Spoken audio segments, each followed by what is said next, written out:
Hello guys, ngayon kukuha kami ng, ano na ba yun? What? Siniguelas. Ayan oh, ang laki-laki. Ha?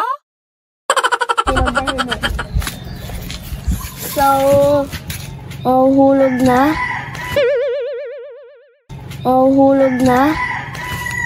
Yan.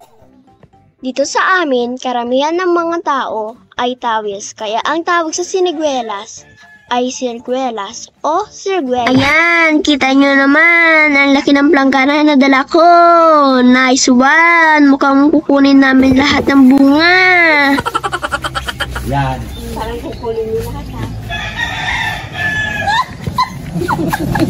Mami, lagay natin! Alam mo, magkakapi sa ikaw! Nagkakapay ka ako! Ngayon kumuha siya! Yawas magkakapi na kayo! Parang makaka-20 kilos tayo pa. Baba ko, ibagsak na kaya nga. Nagaganito tayo para hindi mabagsak. Baka napapaisip kayo mga kamalunggay kung bakit ang dami-dami naming nagtutulungan sumungkit. Ito lang ang masasabi ko. The family that sungkits together stays together.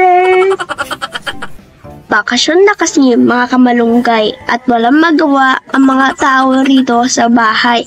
Kaya full force kaming sumusungkit.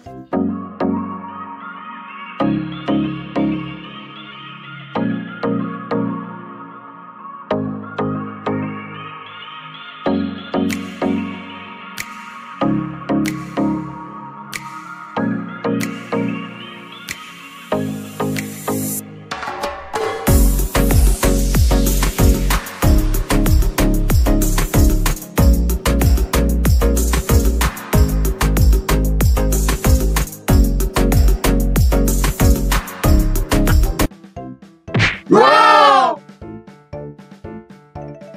Wow!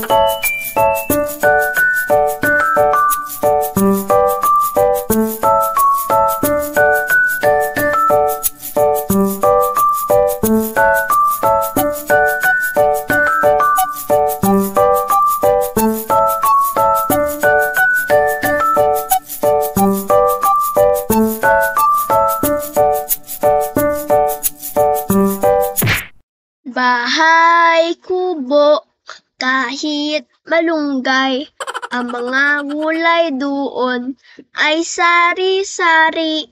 Alibabag at talong, kamote at okra, bawang at luya, tubig at asin, maraming betsin. Sa paligid-ligid ay puno ng inabraw.